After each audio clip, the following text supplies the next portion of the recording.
Becker invites you to discover the unlimited power that resides within. He is a lecturer and author of Internal Power.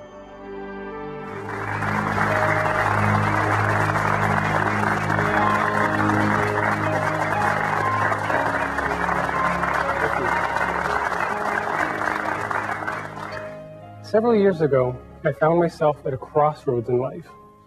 I was basically living a very nice, natural, wonderful life according to what most people would see as nice and natural and wonderful. I had a good job, I had a career, things were moving along, going up that ladder, going to school, getting my degrees, doing all these wonderful so-called things. I had some friends, and all these experiences were just falling into place. And yet, I came to a kind of a juncture in my life because all of these outer experiences, all of these outer events that were happening in my life were nice, they were good, but they weren't answering an inner change that was going on in me, because what was really happening is this outer part of me was having a good time in one sense. This inner part of me, my feeling world, the person who I was inside, wasn't very happy. There was a lot of worry, there was a lot of doubt, there was a lot of fear, there were a lot of changes that were going on inside me that I didn't really have expression for, I didn't really have answers for. So I started to go inside. I decided that something had to change, something had to shift. I started to go inside into me, and I started to explore who I really was. Several years later, they're having programs like this that are basically a representation, an accumulation of some of the things that I've come to understand about me. Some very practical, very common sense ideas. Things that, as I found out from my life, I realized I could turn around and share some of these things to other people in their life. And what we'd like to cover in this program are some of these ideas, because they are very, very practical, common sense, simple truths that anybody can take at any time and use them. The very first section that we'll cover is fundamentals of life. I would like to draw your attention back into you, back into your own self, to that internal power that dwells within you. We're no longer going to be interested about all the external power that we can wield. We're not going to be interested about the things outside of ourselves. For these few moments, we want to go and look at who we are.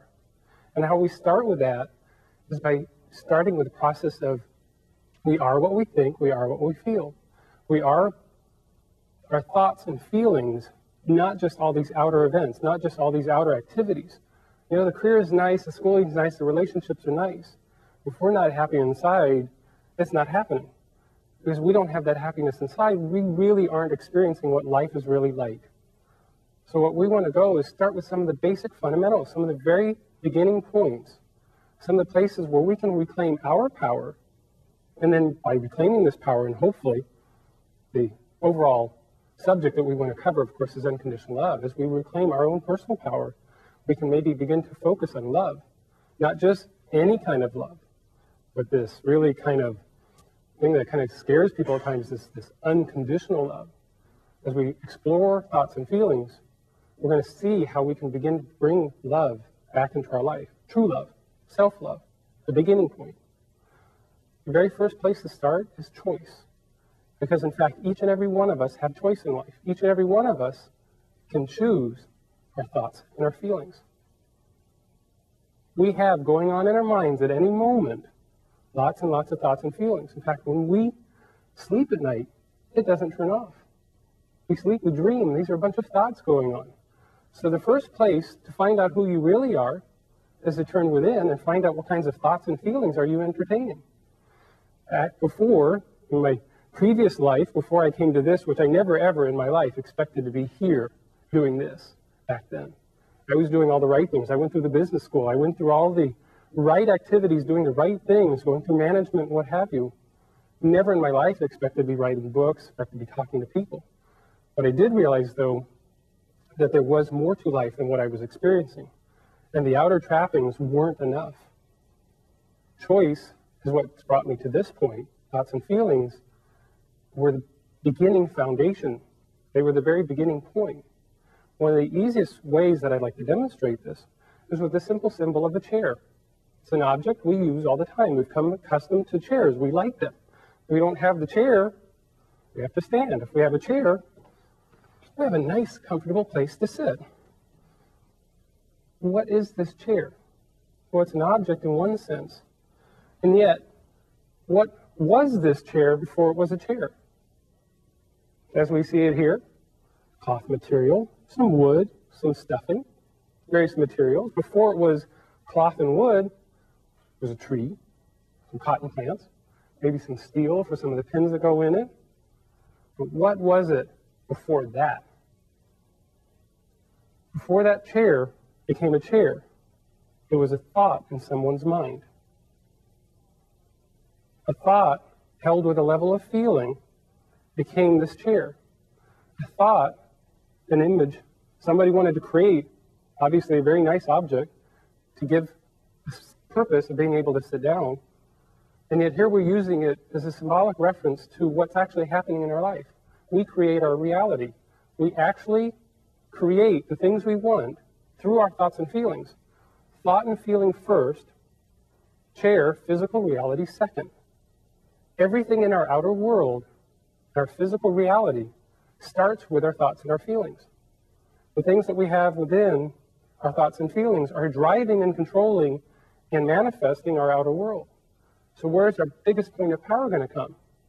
We don't need to be nearly as concerned with these outer experiences as we are with the part of us that's creating these outer experiences through our thoughts and feelings. And, of course, because we're all beings of free will, we have the opportunity to choose. We have the opportunity to choose the very thoughts and feelings that we want. Of course, when I was back there, in that previous time, I was going through, say, in any kind of group moment, time period, maybe 50 thoughts running through my head. I was probably completely oblivious to 40 or 45 of those thoughts, and then aware of like 5, maybe 10 of those thoughts. Well, guess which part was ruling the beta part of my life? Those 40, 45 thoughts were also creating a part of the reality. Those fear thoughts, those doubt thoughts, those anger thoughts, whatever was going on. Personal criticisms, personal opinions, all that energy goes out and it creates a reality for us, just like this chair. Well, you might say, well, chair I understand, but how does that relate to my career or my relationship or to my kids or to whatever? Our experience with anything in life is through our thoughts and our feelings. Our experience through all of what we're having in the outer world is our personal experience, and it's happening from the inside out. The challenge is we have a tendency to go from the outside in. We have a tendency to believe everything we see without realizing that those things are there because of where we're at personally. All of our thoughts and feelings, all the beliefs we hold, gather up and create the outer reality. We see it through lenses, our own personal reality, through lenses of our own personal beliefs. Choice is the first point because we can start to realize that we have thoughts and feelings and we can choose them. We can take a positive thought and we can add another positive thought. Well, we can also take a not so positive thought, a negative thought, a thought of doubt or criticism or whatever, and we can lay next to it a positive thought, and they have a tendency to cancel each other out. Well, the more positive thinking we can put in place, we can begin to shift these 45 thoughts the other way around, and in this block of 50 thoughts, maybe we can be very conscious about 45 of them, rather than being unconscious about 45 of them. Guess what that will do to the type of reality you experience? Guess what that will do with the type of world you want to create? Well, that draws us all to one particular moment in life, because when you have choice, you have responsibility intent. It's always been there. We'll cover that in a few moments. But you also have the now moment. When is the only and most important moment in life? When is the only and most important moment that you can actually live, you can actually make change, you can physically do something different? It's right now. In fact, when you think about it, this now moment, we're in this now moment. That becomes another new now moment. Well, now we're in another new now moment. And another new now moment, and another new now moment. And life just keeps going on, doesn't it? Almost seems to want to get away from us. What happens when we're over here in this now moment, and we have, say, a not so positive thought, say a negative thought, a thought of hatred or angry in this particular moment, and we carry it into this next now moment. We've taken this angry thought and brought it into this now moment. Now we've taken this angry thought in each now moment until we do something about it, carries anger with us. And we just keep going on, creating more anger, or more fear, or more doubt. What would happen is if in this now moment, We said, aha, I'm paying attention, I'm conscious, I'm aware, I'm having an angry thought. Do I really need it? Is it really what is necessary in my life? Do I have to live this life this way? We say, well, let's change it to more positive. Let's change a negative thought, a personal criticism. Say maybe we're concerned about our weight or something. And we say, put ourselves down. Why not say, well, I'm a good person anyway? And already we've kind of shifted it and say, well, it's okay. I can be even a better person, or, I'm where I need to be, and then be really okay. Well, each time we do that, we're drawing ourselves forward into the future with greater and greater positive reality. We shifted back here so that by the time we come over here in our future, we're carrying now positive thinking rather than the old negative thinking. That's how we create change in life. Every moment, every moment that you can be completely here and aware, pay attention to the thoughts and feelings, self-criticism, criticism towards others, opinions about self, opinions about others. All these negative thoughts, as we shift them and change them, which we are the ones that have to do it, and it's the responsibility, we have to know intent and understand our intent. Why? Why would we not want to change? In other words, if we can create a more positive future in our future, why would we not want to make change? And if we're coming from a sense of love, which is our main subject here, we can begin to create a future out of love in this now moment. We can choose to pay attention to our thoughts. We can choose to change these thoughts. We can choose to create one moment to the next. Granted, sometimes those moments will come backward. We say, well, here we're doing such a good train of thought. We're real positive. Something comes into our world. That's part of the lessons in life.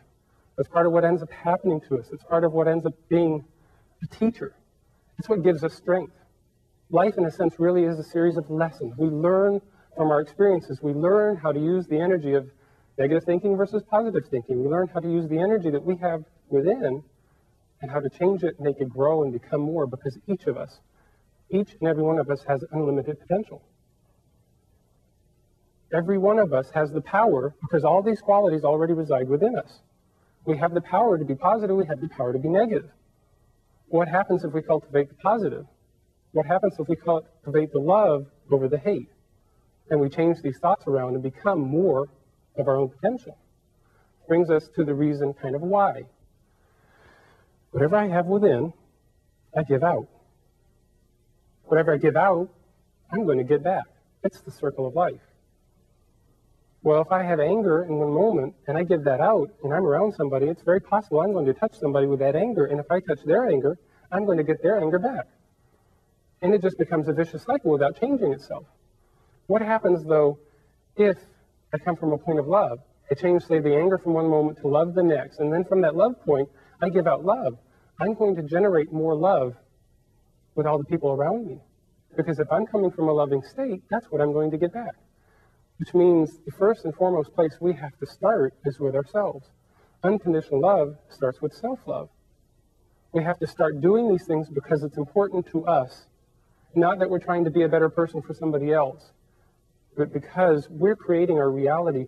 Why wouldn't we want to be a better person for ourselves? Because in fact, the moment we do that, we're going to be a better person for everybody around us. What we have within, we give out. What we give out, we get back. Practical, simple, common sense. Well, granted, back then, I didn't have a clue. I did what everybody told me to do, or what I thought everybody wanted me to do. I just followed along. I followed the scripts. I followed what everybody had an image of. And yet what I was denying was my own personal power, my own internal power. I was denying that part of me that had an opportunity to grow. And in this case, my attention was drawn to the love aspect. And I've been learning more and more about what love means and how I can become more and more of my loving self, because like all of us, we're well-versed, well-trained in how to be negative. We know it. We know it really, really well. We know what it's like to be negative. We have that experience constantly. Well, just as much as we have the negativity, and we trained ourselves by lots of little choices. You have to understand, when some of the bigger traumatic events happen in our life, it's a lot of the little choices, the teeny tiny little thoughts and feelings that came and went, and we didn't pay attention to them, that snowball and build and snowball and build. And some of the bigger events that happen in our life seem to come out of nowhere. Well, they didn't. I would like to suggest that they, in fact, started from within. Thoughts and feelings create our reality, just like this physical chair. The relationships that we may be involved in, They don't just happen. You have to be open to and looking for a particular type of friend or spouse or an experience in order for that to come about. It's not until, for example, I mean, if we're not very positive in our own world, we'll have a tendency to be negative. Negativity can breed more negativity. So what are we going to attract to ourselves? Probably more negative people, because positive people won't want to be around us. Well, let's flip that around.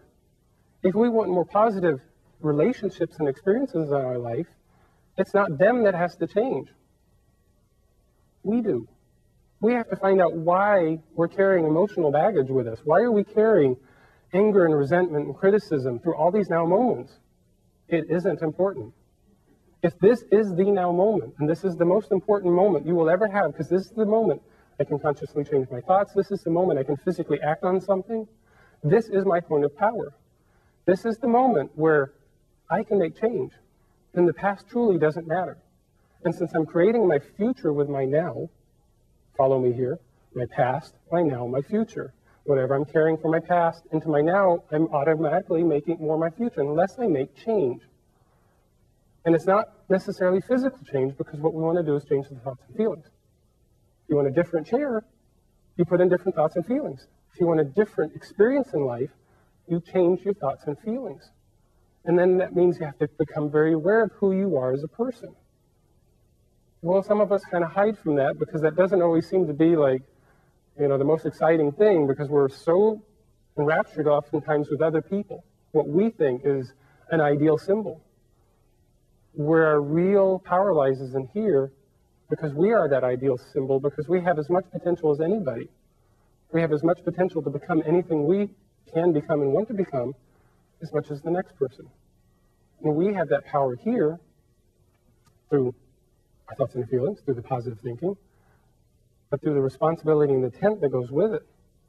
Because if we aren't going to accept the responsibility, if we're not going to pay attention to what's our real intent, because sometimes we make these choices and we think we're doing good, and yet the intent really behind it is we're trying to accomplish something, we're trying to get read, or we're trying to get something more out of it than what we're really willing to admit. If we start paying attention to the responsibility, we start realizing, gosh, I'm really creating my reality. If I'm really creating my reality, what kind of reality do I want to have?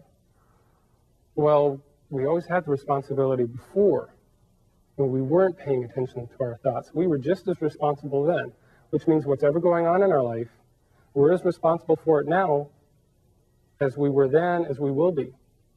What we're wanting to do there is begin to make the shift, these basic prospects, these basic fundamental underlying ideas, make this shift to where we can become a more positive person. And now we kind of see a framework as to why. Because in fact, if we are the ones in charge, we don't have to look for other people, other experiences. They will only be teachers. They will only be reflections in these lessons of life. They will only be examples of the better and lesser things that we want to become. As we become more aware of ourselves, we of course put more energy out. We start getting the very things that we've wanted. We often die by all the material trappings. We try to look for the perfect relationship, the perfect car, the perfect career, and we find out that those things never bring us happiness. Why? Why don't those material expressions bring us happiness? Because we can't get anything out of something we don't have inside. What we give out, we get back, which means we have to have something within us. We have to have happiness inside us before anything in the outer world would give us happiness.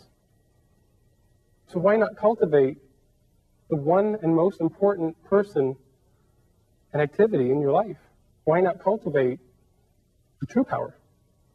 And then, of course, what we'll go on in the next segment, why not cultivate unconditional love? Because now that we're beginning to put our thoughts and feelings somewhere inside, why not begin to explore what unconditional love is? Because what is the one thing we all seek in this world? The number one thing on all the radio songs that we listen to all the things we see in movies, the relationships, all about love. We sing all kinds of ballads to this. Everybody seeks it, and yet few people are willing to actually address it long enough to find out what it is. We are what we think. The feelings in our life, which is a complement to the thoughts, they work kind of together, but it's our thoughts and feelings kind of in a nutshell that creates our physical reality, which means creates all of our experiences.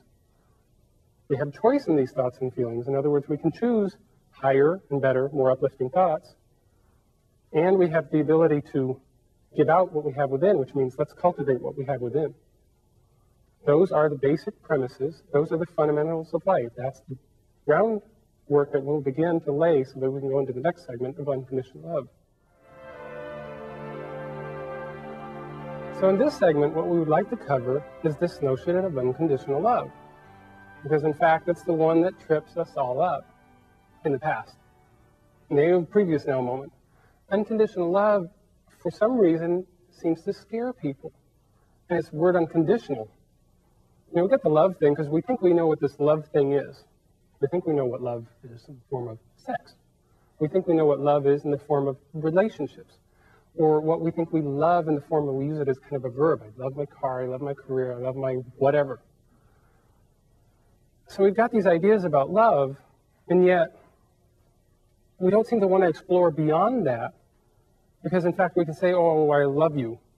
And what we're really using is an I love you to somebody, oftentimes, as a hook. We're saying, I'm really dependent upon you. And in fact, I'm saying I love you as a way to keep you in my life, but I really have no clue what that means. So that ends up being rather shallow. So what I started to do is explore the ideas of what does love mean? What is love for me?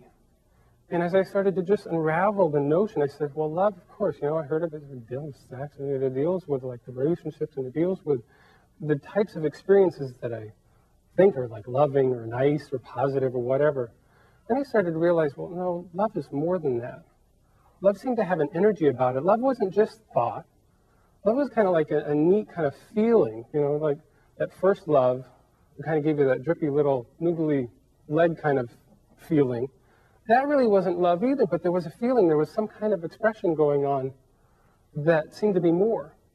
Not even the thoughts could identify, not even the feelings could identify, because love in this sense is really more of an energy. It's a power. It's a very wonderful emanating power that when we use it, we have these fantastic results. When we experience love, when we actually go for the journey of love, because it is a lifelong journey, when we start to use love, we start to find out, oh, love is things like joy, peace, happiness, compassion, not sympathy. Sympathy has a tendency to, well, we've been taught how to use it, right? Sympathy is a good one. We tend to use sympathy because we say, oh, whatever, we feel for the person in their plight. What we're really doing is saying, I believe in your problems, and I'm going to add to them. In other words, sympathy kind of goes, oh, woe for you, and let's go into the woe. Compassion, on the other hand, says, I recognize you as an unlimited being. I recognize that for some reason you've created this in your life as a lesson to learn, to grow, to go beyond. And I know that you can get beyond it. I know that you can become more than that. So compassion instead says, you have a power and you have the ability to become more. And as we sit there with this kind of loving energy called compassion, we become a different type of person. We start to focus on these qualities. We start to focus on the dynamics of, say, like peace, because peace isn't some static, quiet nothingness. Peace is instead very incredible energy. When we're at peace in our heart, peace is an emanating power that just permeates everything. It will silence all kinds of things around us because we're coming from a true state of peace. It's very dynamic. So love in this sense is far more. It's a series of qualities that are very uplifting. So here we're getting a little bit better understanding of what love is. And then comes this word again, unconditional. Let's break it down simply. Unconditional, without condition. Without condition is without limit. Well, now we get a bit better of an understanding.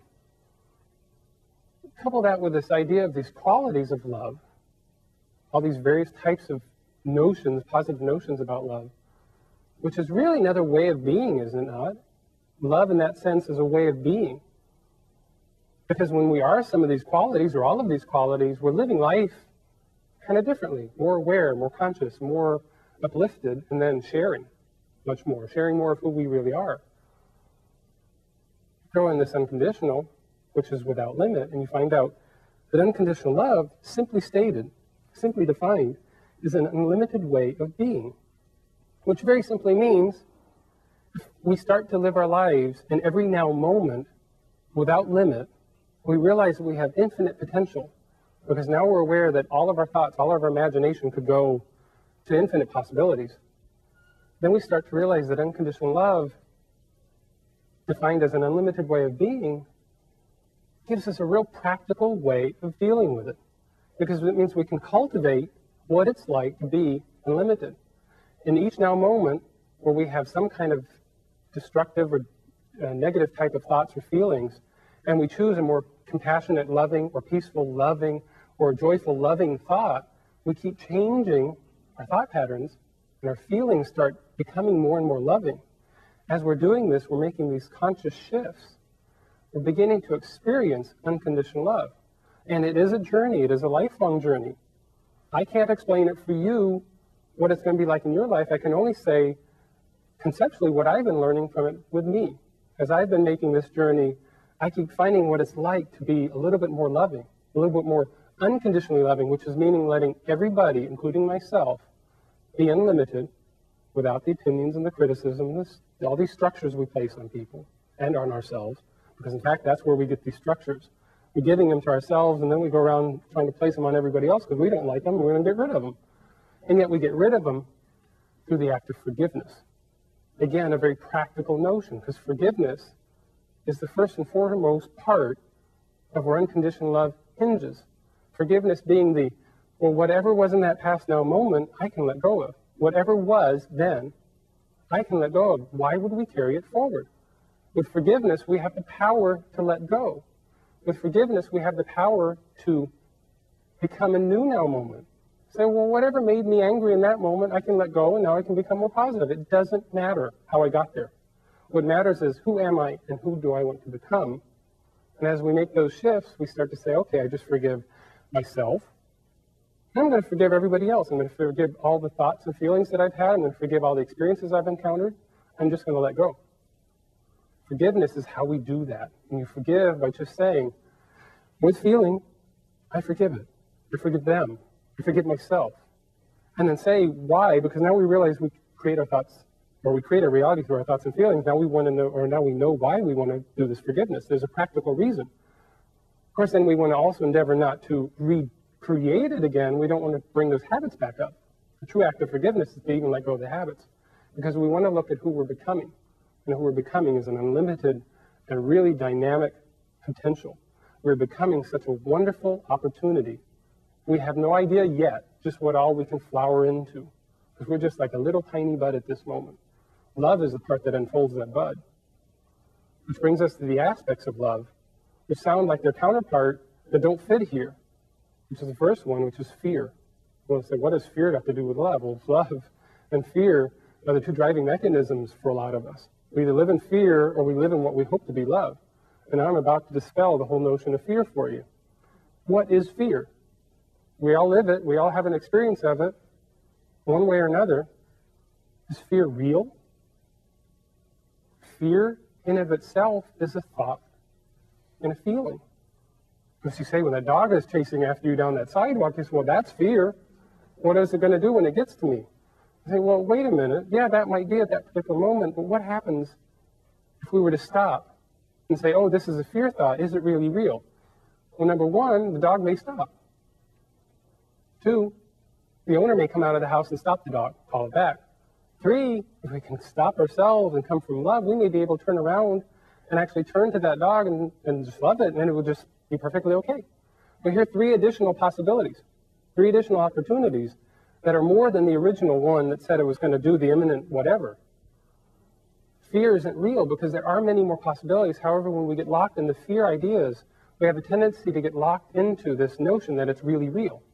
And yes, I grant you that when you're having experience of fear, it can feel really real. But what is fear really? It's a notion of self-doubt.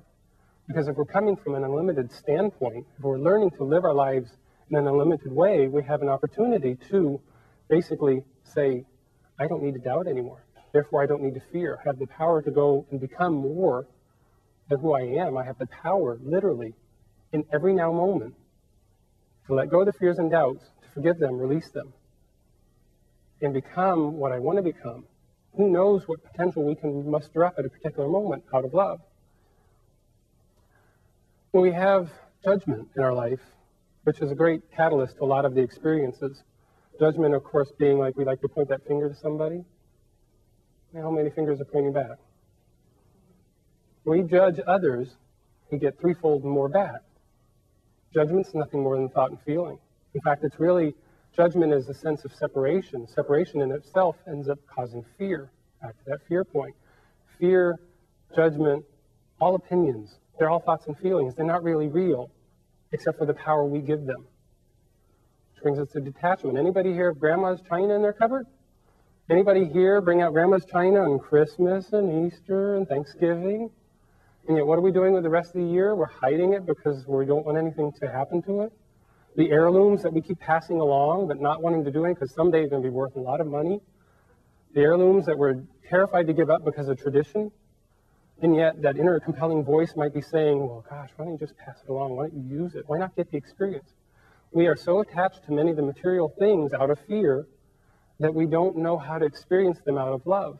What happens if we can use grandma's china every day because that's the experience? It doesn't matter whether they fall out of the cupboard once out of the 3 times of the year and break, or whether we're using them every day for a year and then something may happen to them. At least in one case, we have the opportunity to use them every day. Why hold on? Detachment works in our relationships in the same way. Why hold on to a relationship? We want everybody to be able to cultivate their unlimited potential. We have to cultivate ours first in order to understand why we want to give everybody else that same opportunity. What about guilt? Anybody here have guilt? Anybody here walk around with guilt? That little self-created tally board that says, oh, I did this wrong, I should have, could have, would have. And yet it is all in the past and nothing needs to happen. We're the ones that are keeping the guilt alive, which means if we're keeping the guilt alive or the worry alive about things that should happen or could have happened or would happen in our future, those are using up and robbing us of this now moment. And it's in this now moment that we have the power to make active change. Very practical, simple ideas. What about living and dying? Anybody here afraid of death? How many of us obsess in one way or another about when we're going to die and how we're going to get there and what's going to happen? What we're doing is we're not paying attention to the living, because if we're living now, we're not going to care. And as we know, through attachment, anything and everything can be gone in an instant. So why not be detached from people, places, and things and enjoy them for the moment, the only moment you have, and get the fullness, because that leads you closer to unconditional love. Why not have the idea of unlimited way of being as be the focus of your thoughts and feelings? So if you do that, and you're cultivating that within, which if you've started to notice this little theme, I keep coming back to self, which is where unconditional love becomes effective. Because we can't go around changing other people. We never could. Many of us have tried. Many of us probably still will try even after hearing this. And yet reality is that we can't change other people. However, we can change ourselves. We can begin to view ourselves. We can begin to forgive and release ourselves. We can begin to turn to ourselves. Love ourselves. What's there not to love? It does not matter what package you've come in. It does not matter what package you're in. Because what you think you see in that mirror, what you think you see from an expression, from the layers, isn't who you really are. Who you really are is the power to make change by living the unlimited potential that lies within you, by cultivating these qualities, by cultivating compassion and joy and harmony. Living life through harmony means living in harmony, literally. You have to learn how to make your thoughts and feelings be harmonious. They say peace begins within. Most people say, that's a nice thought. What does that mean? If we want to know what peace begins within stands for, it means we have to make our thoughts and feelings peaceful. That's all there is. Cultivate these thoughts of unconditional love. Cultivate these feelings of unconditional love, because all you're really doing is expressing yourself in an ever-growing, unlimited way of being. Live life in a limitless fashion. Live life as if this were the only moment, with responsibility and intent. Of course, we never want to go beyond that. How we can do that is to begin to bring ourselves into a process of like visualizing and meditating. We actually go into a quiet process, maybe a couple of times a day or whenever it feels good for you. You go into a safe place and you learn how to quiet down your mind. Learn how to basically bring your thoughts into a greater sense of peace. With that, we'd like to move into a little bit of an example of a meditation. First place you start with anything, a great place to put yourself is just take a deep breath. Because wherever you're in stress, whenever you're in problems, wherever you're having challenges, the best thing you can do for yourself is to take a deep breath, because that's the quickest way to relax. Because that brings you right now, right in the here and now, this now moment. I'd ask you to just begin to relax. Take some deep breaths. Just kind of let go. Don't worry about what we've covered, what we may cover, or anything else. Just begin to let go, let your thoughts and minds become more relaxed, and then just allow your eyes to begin to gently close down. We're going to be taking you into a guided, safe place, a visualization that you can use as a technique anytime you want, as a way to get you a little bit closer to this notion of love. Just find yourself kind of taking deep breaths, and then as you feel comfortable, lower your eyes. We're going to place you into a grand hallway. And in this grand hallway, fill it with what you want. See beautiful carpet before you and beautiful furniture, whatever makes you comfortable. You get to decorate it. Bring yourself into the beginning of that grand hallway and just start to slowly walk through it. And as you meander down the hallway, you begin to notice a double set of doors at the far end. This double set of doors all of a sudden start to show the word love written across in like fiery white letters, which kind of beckons you closer, brings you closer to it, and makes you want to go explore what this notion of love really is. Find yourself just coming up to these doors as they begin to open, kind of drawing you in, because they need no key, they're always there, always open. Just kind of have yourself surrounded by beautiful white light, and find yourself in the center of this space, surrounded by beautiful white light. And as you're there, just begin to notice, start to see visual pictures of who you were as a child, as who you were as an adolescent, a young adult, all the people, all the places, all the experiences you encountered. Just notice them and let them go. Forgive them and let them go. Watch these images kind of become more current. Start to see the people and places and things that are in your life right now, all the people that are around you, helping you, teaching you, giving you reasons and opportunities to grow. Just see these people and love them and thank them. And as you bring yourself around, you start to see glimpses of who you can become, glimpses of all the possibilities that you're yet to going to encounter. And as you find yourself, just relax and see a grand mirror standing before you, and just stand before that mirror and see yourself as if for the first time, beyond that which you think you are, and just look into that mirror and allow yourself to feel love for self. And see if you can't say to yourself, staring there in the mirror, I love myself unconditionally. Just feel what it feels like to be able to say those words to yourself as if for the first time, and just to connect with you.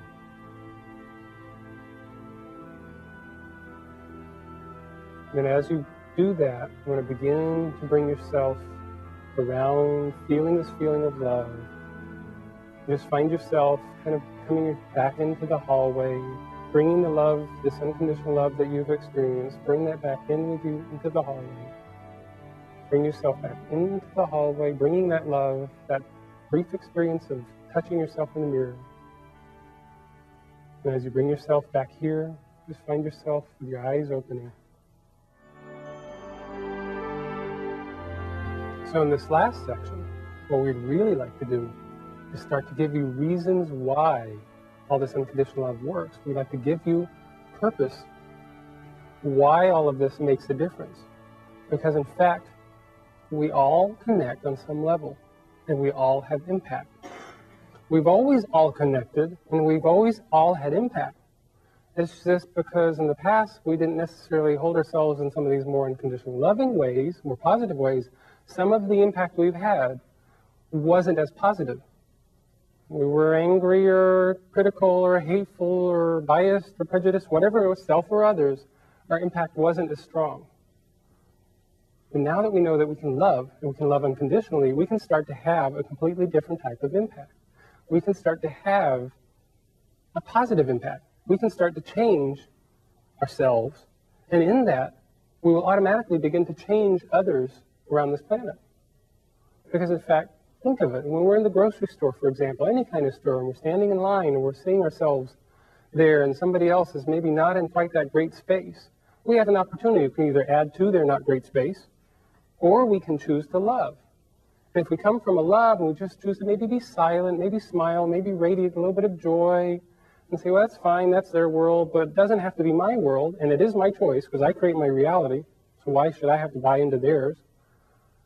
If we start to smile, if we start to have that inner feeling of love, maybe draw a smile out of them, and as we draw a smile out of them, they may go home and have impact on the person at home with a smile, and as they have impact at home with that smile, that person may go out to another store and then reach another person, and then that person may get on an airplane and fly to another country, and then all the while the same smile is being carried all the way. The smile that we generated is being carried to other parts of this planet. Think of the planet as more like a vivarium, not a terrarium. I have to look this one up. Terrarium is a thing we had in the 70s with the plants and stuff. A vivarium is like an enclosed, fully enclosed bubble. And think of it as if all the thoughts and feelings we have are kind of enclosed, which means everything that is there is balanced with a negative or positive way. And each time we choose to be more positive, we add to that positive side of the scale. Each time we end up being more negative, we add to that negative scale, which means we have the power because positives will always counteract the negative. They balance, they get rid of them. Positive thoughts, positive feelings always do that. As we make a more positive approach in our life, we start to change the very balance of that activity on this planet. Well, that's pretty powerful. That means little old us here, because a lot of us don't have a lot of self-worth. We don't have a lot of self-esteem. I didn't. I had some great images. I had a lot of things in the outer that made me feel powerful, wearing the right thing at the right time, doing the right thing at the right time. And yet the personal self-esteem, the personal self-worth really wasn't there. The self-confidence wasn't there because it was all outer. But as I started to change that, as I started to grow inwardly, started to cultivate, realized, like, why wouldn't I want to love? Because if the love that I'm giving out, I'm going to get love back. Now I've all of a sudden answered the question. If I want to experience love in the world, then I have to be the one generating it, which means I have to love me, lock, stock, and barrel, right here, right now. I have to love all of me. That's that word again, unconditional. That's that word of being unlimited, unconditional love, an unlimited way of being. Yet it's so easy because, in fact, we've trained ourselves to be negative. We've trained ourselves to be the way we have become with all these little tiny choices. Why not shift that? Same choice process going on, but now we're going to be more conscious. We're going to pay attention to those thoughts, all those little errant thoughts we used to let go away, those self-doubts, those self-criticisms, those opinions about others. Let's capture those and say, oh, no more. You have no more power. That was a nice thought. We're going to take it more positive. I'm not going to have an opinion about another person. I'm not going to hold these objectives, because isn't it true that a lot of times we hold opinions and perspectives about people or places or things, and in reality, they aren't quite what they make themselves out to be? Or say, for example, as we're driving down the street and two of us in the car, and I'm looking out the left, I'm seeing all the stuff that's going on the left. Well, my passenger, who's right there next to me, may in fact be looking out to the right.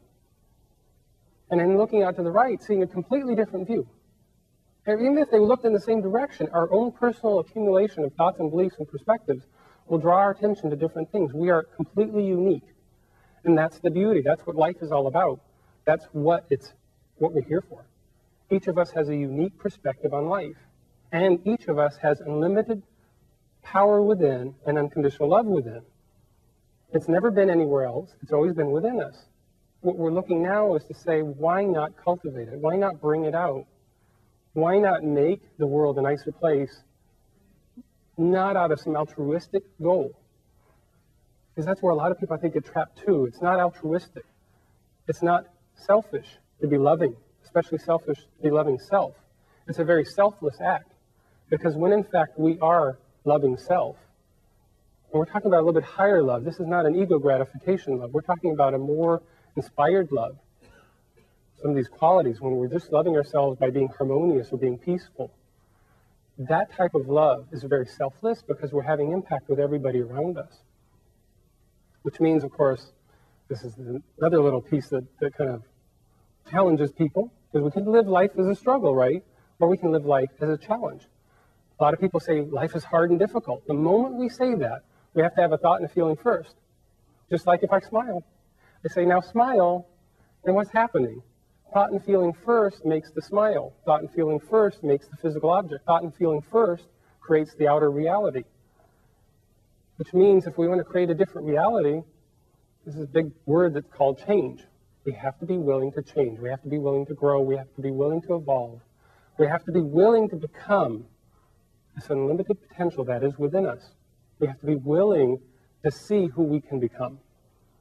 When I started this process, previous to starting this process, I had no idea, not even a clue, no even distant dream of a possibility to be doing what I was doing. And yet, because I came from the business world, because I came from the management world, because I was in a reality that didn't fit well with me, because a lot of the managers and the people that were around me didn't necessarily embody nice, respectful, loving experiences. I didn't necessarily get it, and I was told not to necessarily give it. People were, classified. That didn't work for me, so it was not surprising that I wouldn't last very long. So I decided to go into more of like a business consulting frame, and yet before I could even bring that on, I thought, well, businesses are made up of people. Governments are made up of people. Communities are made up of people. Countries are made up of people. Where the changes are going to come from are from the people. From you and you and you. The changes are coming from the inside. That's how the wall came down in '89. It was the people within these countries that could no longer be limited in those ways. They had more to express than they were being allowed to express. We are unlimited creatures. We don't want to be limited. We want to share our love. We want to give. And yet we haven't fully known what that was, and this is more of a practical approach. So it doesn't matter where you've come from, what your background is, how you've got to this point. Hopefully these ideas can add to and make more of your personal experience. Because still, on this connected level, we're all human beings. It doesn't matter where we are or what package we come in this planet. It matters not. We all have the same experience of breathing, hopefully. We wouldn't be here if we weren't. Laughing, crying, sharing, and caring. We're all connected. We need to remember that. It doesn't matter who's before us and what they seem to be. We are still connected. We are, in fact, if you would like to think of it, as unlimited beings, we're kind of angels in disguise. We're actually angels within ourselves because, of course, when we're dealing with unconditional love, that's one of the images that pops up. Angels have unconditional love. And how many people are willing to say, we personally have unconditional love? We have just as much potential to cultivate that love and become. We have just as much power to love unconditionally as so-called an angel. So, in fact, what would happen if we start seeing the people around us as angels in disguise? That would change it, wouldn't it? We'd start seeing people very differently. We'd say, that opinion about what that person was wearing doesn't matter so much anymore. Or what that person just did doesn't matter so much. Because, in fact, once we've had the experience, it's in our past anyway. Why not let go of it? Stay fresh. Look at everything as if life was a brand new beginning. Because, in fact, every moment of every day is a new beginning. It doesn't matter where you've come from. It doesn't matter what you've created that was not so nice in the past. It just doesn't matter. You may find other people tell you that it matters, but does that matter? Their scripts and their opinions really in this case shouldn't matter, because if you know who you are, if you know your truth, if you dare to dream good dreams, not sleepy dreams, daytime dreams, good, positive, powerful, loving dreams. In other words, the dreams of your potential. To do things that really bring you joy in your life, and to put your joy back into the life, whether you're in a civic organization or whether you're in a political or public or private business, whatever it is, wherever you are, whatever you are doing, you can add love, self-love first, because that's your point of power. And then as you give that love out, no matter where you're at, no matter what job is before you, you can still come from a state of love. And when you do that, you will see magical transformations around your life. You will see things changing because you're changing. It's not a result or an effect. You're now the cause. You've always been. I reiterate that because we have a tendency to blame. We have a tendency to be victims. We have a tendency to think that other people do things to us, where in reality, we're creating it on some level to teach ourselves. One of the finest examples is people will bring up is say, well, what about when I was at such and such intersection and so came from some side, I had no way of knowing that that was going to happen, say involves an accident or something. I would always say, though, what brought you to that intersection at that moment? All these little choices, we're the one that get up in the morning, we're the ones that get in the car, we're the ones that drive the direction we drive, the speed we drive. We can't get away from the fact that we create our reality. We can't get away from the fact that we have the power within us to create a different reality. That in fact, all these things that we blame and victimize other people or feel victimized or blamed to us, we're the ones doing the feeling. We can't be hurt or harmed. No one can hurt or harm us. We're just dispelling these myths all over the place. They'll tell you fear isn't real, and I'm telling you, you can't be a victim. Why would you want to be? Victim mentality is the feeling hurt or harmed, and yet it's us that's feeling that. And I understand. I'm compassionate to some of the challenges that we face every day. Very compassionate. I have heard the many and the awful things. Some really great stories, some really not so great stories. Some things that would just bring tears to us because we can't imagine how somebody could go through that. And yet, no matter where a person has been, no matter what a person's gone through, they still have their internal power. They still have the power to go and become more than that. In this particular instance, I have a very near and dear person and very near and dear relative who encountered a very traumatic disease and was told that she was going to have to pass, possibly because this was untreatable. Now, in the surface, you could just believe it. In the surface, you could just deal with it from a doctor's perspective. You go for the time period. And yet, because of it, I started going to support meetings, cancer support meetings. And in these cancer support meetings, I found that there were these groups of people who were coming to the support meetings, and as they came in, if they came with the fear and the doubt and what the doctor said, they would often be gone to the day the doctor told them. But if they came in with that little spark of something else and said, I want to live, I want to find out what life is all about, with that, they brought themselves through an opportunity to make change. Now, when that process goes through, and of course we want to make change, we start wanting to live, we have to start looking at ourselves. We start looking at ourselves, we have to clean up some of that emotional baggage, because truly there's got to be a mind-body connection in some level. We're kind of proving it through the physical, but then there's also the reality that our bodies have trillions of cells in them, which change in less than a year, which means last year's body is not this year's body. Which means for a cancer patient, for example, last year's tumor is not this year's tumor. Something else is keeping it alive. What is keeping it alive is our thoughts and feelings, if we believe it to be true. If we believe one of the reasons why diets won't work is because people don't change their images. They see themselves a certain way. They feel a certain weight. They feel a certain size. If they don't change the habit, if people don't change the thoughts and feelings, if they don't love themselves enough, it never really changes. The true successful examples make change in their thoughts and feelings first. They change their personal image. Cancer patients have that power and possibility also. They have the power and possibility to at least have a better quality of life by letting go of some of the old emotional baggage. Now, a person who went through cancer for many, many years, and who in fact came to a point of dealing very diligently and very directly with some of the very traumatic events, which were awful, need not repeat them because we all have our own story, but in their own case, dealt with them, forgave them, and released them. That was my mother. A lot of what I've come to know was in a catalyst brought together by the experiences of all these various people who were going through traumatic events and how they could come through and change and grow and become more. And she's living quite healthy and wealthy and happy here today. Power of thought and feeling to create our reality. Well, we've been creating our reality all along. What we're doing now is shifting. We're saying, what kind of reality do we want to create? Who do we want to become? We can take a path of joy. It doesn't have to be struggle. It doesn't have to be difficult. We can choose to make our decisions through joy. Even if you've never heard that before, you have that power and potential in you. Why not choose each moment through joy? Why not honor self?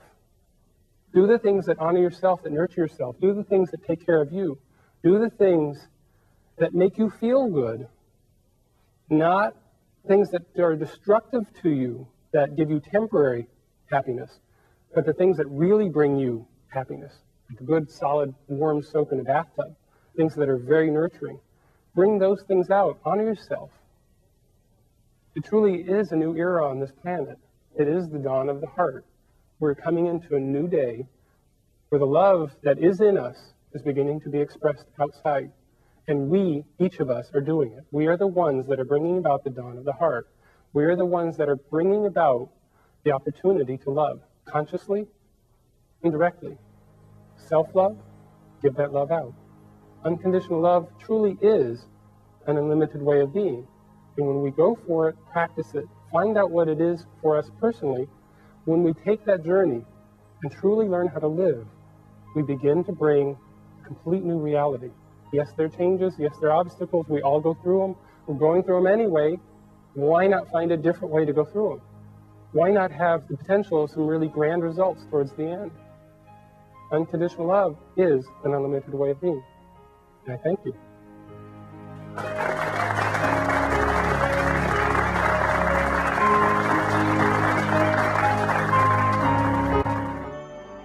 Let's just say that you and I are having a difference of opinion, and that I'm practicing or working in the direction of unconditional love, and I realize that in my now moment, this is going nowhere, and I try my best to stop the argument or the difference of opinion by not trying to involve myself in it, but you're still determined to make sure that I understand your point of view. What's to keep your now moment from affecting me and transferring over to me while I'm working my best effort to keep the unconditional love attitude? Practice, practice, practice. You will find over time that when you do practice it, when we truly let go, the arguments will cease. Because if we don't fuel it, there's no place for them to go. Now, we may walk away, or what maybe even more interesting is they may walk away. Because if we don't fuel it, there's no energy. If we give in to it, we give it, we add to it. A person doesn't like to really argue. We do enough arguing ourselves. The people that want to argue in the outer, they don't want to argue with themselves. They want to argue with other people. When you have an experience like that, to the best of our ability, if we can come from that love, something will shift. Because if we stop playing the game, if we stop playing the negativity game, there's no more players other than the other person. Yes, it sounds like meditating is a key point of your program. For those of us who have not meditated much in the past, would you have some tips for us to successfully integrate that into our lives? Definitely. Meditation was something that I heard a lot about early on in my own kind of like new unfolding. And I avoided it with a vehemence because it was just like the time and I didn't know what I was doing. I didn't connect very well.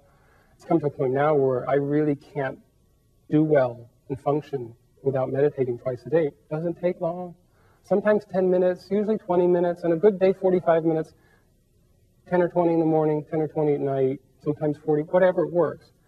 The biggest key is to be in a space where you really won't be interrupted. That helps tremendously. You just don't want the thought of the phone ringing or a child running through or somebody opening up the door. You know, if you can create a space where that doesn't happen, then you can go into a space where you just, the biggest part you want to do is relax and breathe. And focus more on that, because there are many, many meditation techniques, and you can seek out whatever you would like. What's worked for me is to focus on basically nothing, except for, say, the breath. Because when we're breathing, we're in the here and now. It's full focus of power. When we're physical, we're paying attention to the breath. And then you can just train your inner sight. You close your eyes, of course. You're just getting to that peaceful state. Let go of everything. All these doubts, fears, everything you think you should be doing, all the things you're trying to remember about tomorrow, what you should have done yesterday. You just keep letting those go, and you keep focusing on breathing, and you start bringing your attention into this kind of area. We call this the third eye. It's a way of just kind of centering. It's a place to put your attention. But what we're trying to do is quiet the mental mind. And you do that by putting it somewhere and keeping it there. And each time it wants to go away, you bring it back, and you bring it back, and you bring it back. And part of why I think I avoided it at first, because my mind wandered too much. Or I expected some phenomenal results, which never really materialized. All the while I kept thinking something was supposed to be happening. True meditation is doing nothing. True meditation is completely letting go and not having any thoughts. What a break. What a relief. It was very enjoyable to listen to Harold today. All the things that we already know all the times. it's a pleasure sometimes just to be reminded of the things that we already know and put it back into perspective, because we oftentimes forget with all of the crises going around in our lives all at the same time. So it was a real pleasure to be able to listen today and to reflect on a lot of what on much of what he was saying. The love back in our lives that we really should be focusing on instead. It was great and very satisfying. It was totally validating of all my thoughts and all the things that I've been learning. And it was just made real simple, very clear, very succinct. He was very, very motivational, and I thank him for his comments. If I understand him correctly, what he's saying really is that there's nothing in life that we can change, including death, and that's a mind-boggling thought.